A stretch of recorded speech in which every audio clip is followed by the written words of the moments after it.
Jesus freak here. Just so you see what I did to myself last night. I'm fixing chili. I'm like, I ain't gonna show that.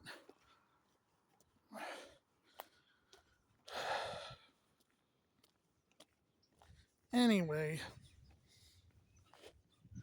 I was hanging out in the live stream, live chat for Tim Wildsmith's last video, and we had some concern troll come in.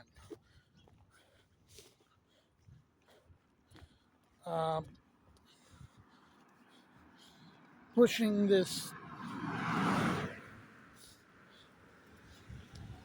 anti-Christian Jewish rabbi that's come up in my YouTube feed a few times. And pushing a lot of the same stuff I've heard before. Oh, Jesus was a heretic. Paul was a liar, kind of stuff. Like, you seriously think that's going to win any Christians over to your side?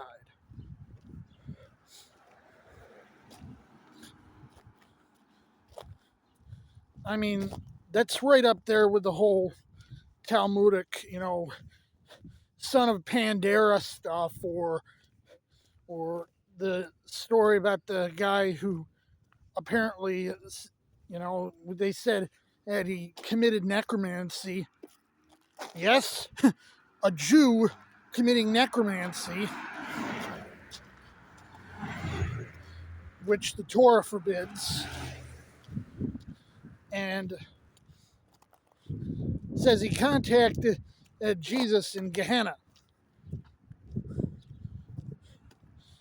and said, "Where are you?" And he said, I'm in a vat of boiling crap. These are the types of people we're talking about.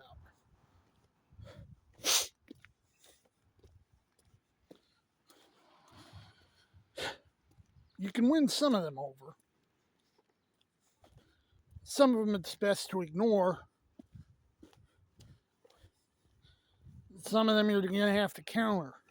Fortunately,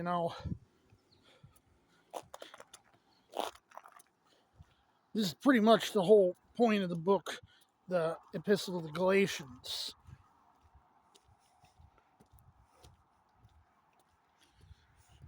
Is about, dealing with this type.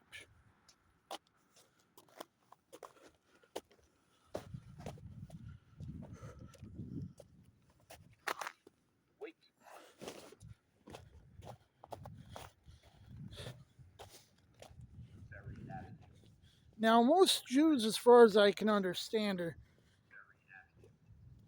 they don't proselytize. But there's a certain group that apparently does.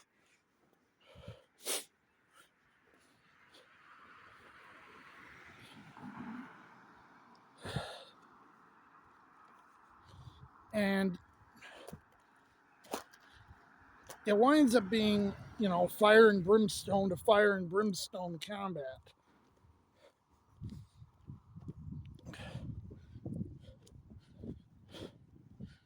Because some varieties of Judaism don't believe in Gehenna. Others do.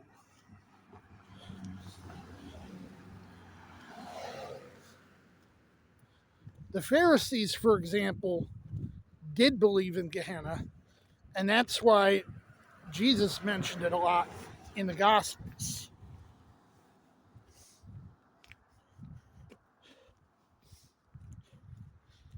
Gehenna is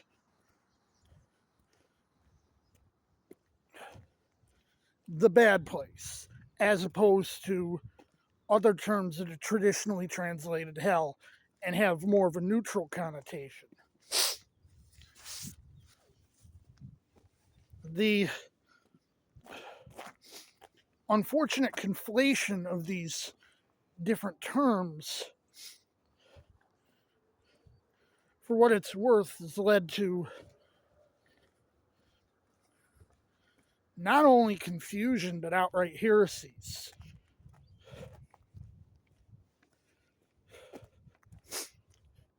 I've brought up, I've talked about the harrowing of hell. And I can point to a verse. I can't remember the citation and offhand, but it's like when he took captivity captive and brought gifts to men or something like that.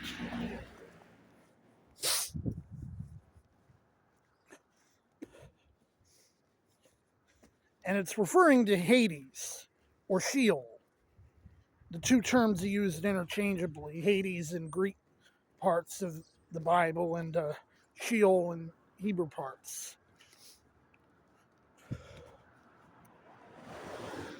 There's a controversial part of the old translation of the Apostles' Creed that has the phrase, he descended into hell.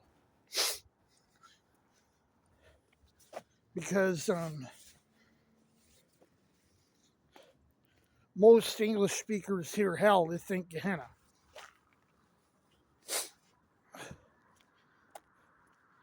In fact, you'll notice this conflation of Hades and Gehenna a lot in the Word of Faith, New Apostolic Reformation. I believe Kenneth Copeland, for example, pushes the idea of Jesus suffering in Gehenna and having to be born again from Gehenna.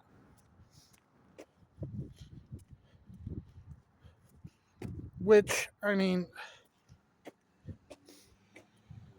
if that's not an anti-Christian thing to say, I don't know what is.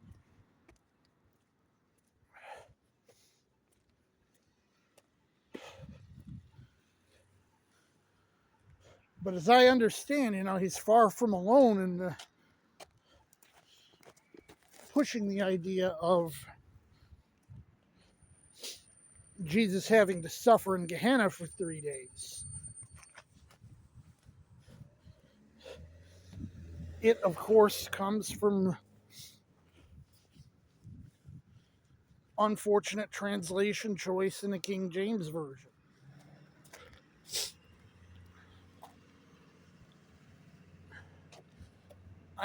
KJV wasn't alone. I think even way back to Wycliffe, the terms are conflated.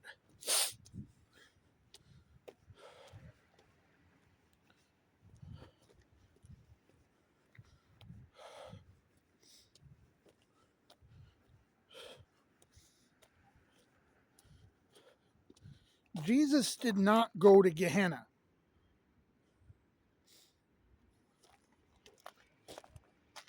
He went to Sheol or Hades, as you would understand it.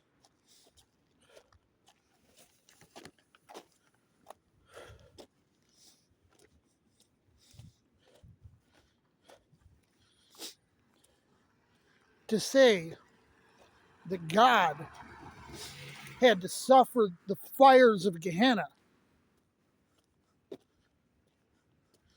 is an absolutely abominable thing to say.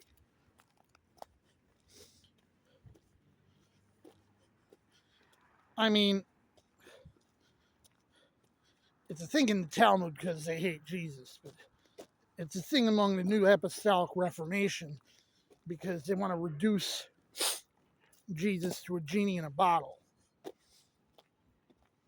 Or, some sort of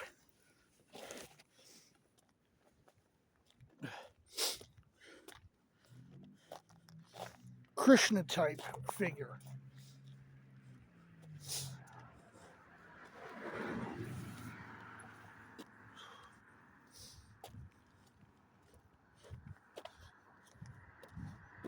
God forbid.